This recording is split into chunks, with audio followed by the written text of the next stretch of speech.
masalah keimanan. Tanya apa ngeluh? Kalau tanya boleh ya gimana? Masalah keimanan tentang qada dan qadar. Oh iya. Kalau qada dan qadar itu kita sudah ditentukan oleh Allah, kenapa masih dimintai pertanggungjawaban nanti di akhirat? Oh iya. Betul. Ya seperti mukadimah saya tadi ya. Jadi ngaji itu harus kafah. Kafah itu artinya komplit. Jadi Nabi dalam banyak hal yang momennya tepat ya menganalisis dengan qada qadar, tapi dalam banyak hal juga melarang orang membicarakan qada qadar. Jadi misalnya gini, kamu kadung ditakdir pernah punya dosa dan kamu ingin tobat, maka dosa yang masa lalu anggap saja qada qadar, terus keinginan tobat itu anggap aturan syariat. Jangan lalu setelah qada qadar kamu tidak berkeinginan tobat. Ini penting saya utarakan karena Nabi itu ngendikan pasti dua kali. Saya jamin di setiap konteks sosial Nabi pasti ngendikan dua kali. Dua kali itu dua solusi.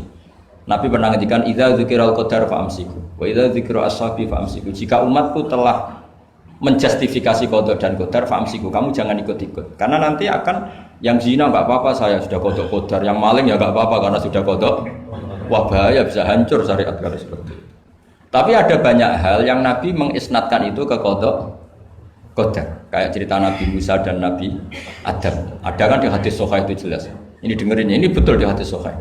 Nabi Musa itu saking Israelnya, memang beliau orang apa? Pertama, semua Nabi kan pasti ngalami diangkat ke alam roh. Nabi loh ya, tidak sampean Nabi. Sampean tidak usah ambisi begitu, Nabi ini. Ketika beliau diangkat di alam roh itu ketemu Nabi Adam. Padahal Nabi Adam kan Abul Basar, tokoh utama ada.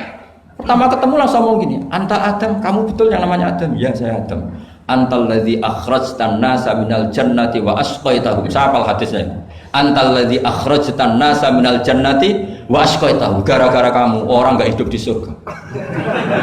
Jadi kalau sampean marah gara-gara kamu, saya harus cari uang sampai Korea gitu. Coba kalau kita masih di surga enggak perlu kerja di mana?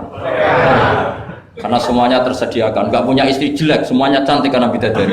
Gara-gara jenengan kita harus keluar di bumi dan keluar dari surga. Nabi Adam itu karena orang sepuh ya, beliau santai saja. Anta Musa, kamu betul Musa? Ya, saya Musa. Anta kalimu, ya saya kalimu. Anta Sofio, ya saya. Nabi Adam masih muji-muji. Ini pentingnya orang bijak. Jadi kalau sama nanti ngelawan saya tetap bijak insya Allah. Tapi sampean bisa neraka, ngelawan kiai itu dosa. Dosa sekali, bukan dosa biasa, sangat dosa. Nabi Musa, Nabi Adam masih anta Sofio, anta kalimu. Bukankah kamu melihat di Taurat bahwa saya akan dosa dan akan dosa saya sudah ditulis 40 tahun sebelum saya dosa? Iya ya Musa. Iya ya Nabi Adam, ya betul gitu. Berarti kamu mengkritik saya, atalumunani fi amrin qad qadahu. Kamu mengkritik saya, menyalahkan saya dengan sesuatu yang sudah diqada-qadar oleh Allah sebelum saya lakukan. Jadi sudah ditulis sama Allah 40 tahun sebelum saya salah sudah ditulis skenario-nya nanti Adam akan salah terus keluar dari surga. Memang dari awal Allah skenario-nya seperti itu. Itu ibarat istri kamu sudah tahu, ini kalau miskin setia, kalau sudah kaya nanti pola, itu sudah tahu. Tapi anehnya istri kamu ketika nyata pola kok tidak siap. Padahal sebetulnya sudah tahu gitu ya kan. Makanya saya kalau ngaji di mana-mana bilang, kelirunya orang Indonesia itu satu. Kalau ilmunya terbukti itu tersiksa, itu kelirunya orang ini. Semua cowok tahu enggak, semua lelaki tahu enggak, kalau enggak pernah nafakoi diomelin, tahu enggak? Tahu. Tapi ketika itu nyata enggak siap. Harusnya ketika nyata diomelin, alhamdulillah ilmu saya benar, terus Tapi istri kamu juga gitu. Biasanya wong lanang nek duwe akeh pola. Terus denger sampean mulai cinta orang lain. Harusnya kan alhamdulillah ilmu saya benar kan. Artinya gini, manusia saja bisa memprediksi. Kan enggak mungkin kita nyifati Allah. Allah enggak tahu Nabi Adam salah sebelum nyata-nyata salah. Tentu itu tidak mungkin. Nah, maknanya qada qadar kira-kira gitu. Allah itu tahu apa yang akan terjadi. Tapi tetap saja ini nggak boleh dipakai justifikasi untuk maksiat. Makanya jelas aturan Quran, saya mohon kamu nggak boleh salah. Ini nanti saya baca. Saya hafal tapi ini biar tamu ayatnya.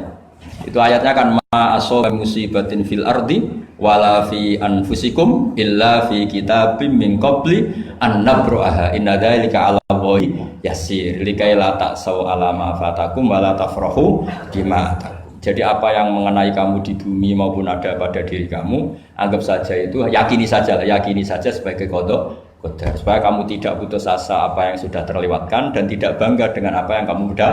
Misalnya saya ini kan termasuk kiai keren misalnya itu saya tidak pernah bangga karena memang ditulis kalau suatu saat Gus Bah itu keren, jadi bangganya di mana kan sesuai skenanya.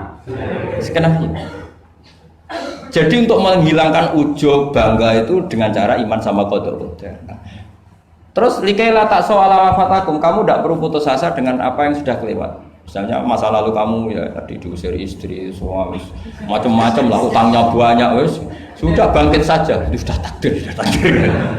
Jadi mungkin ada yang mencarikan, coba ini carikan, mungkin di surat Hadid itu apa yang nanti dicari ayatnya. Pokoknya ayatnya tadi apa? Ma asoba min musibatin fil ardi wala fi anfusikum apa? Illa fi kitabim min qabli an nabraha. Inna dzalika 'ala Allahi yasir likaila taksau ala ma fatakum wala tafrahu bima atakum. Jadi qada qadar ditulis supaya kamu tidak putus asa menyesali apa yang sudah kelewat dan bangga kumoluhur terhadap apa yang kamu dapat. Jadi misalnya Pak Jokowi jadi presiden, untuk menghilangkan ujub ya memang sudah ditulis kalau akan jadi ya biasa saja sesuai skenario. Ya sama seperti sampean suatu saat tua terus untukmu coplok terus dredeg-dredeg kepleset tiba, soalnya harus senang saja. Zaman kamu muda juga sudah tahu kalau nanti akan seperti itu, gitu aja. Jadi kalau itu terjadi, ya sudah, memang akan seperti itu. Jadi ringan saja. Ini pentingnya ngaji. Jadi sesuatu itu mudah sekali kalau dianalisis dengan dengan L. Ya cukup ya. Satu lagi aja jangan. Kalau nggak salah itu surat Hadid. Biar ditahukan suratnya. Diumumkan siapa? Surat apa? Hadid betul? Hadid 22. Hadid 22 ya. Hadid 22.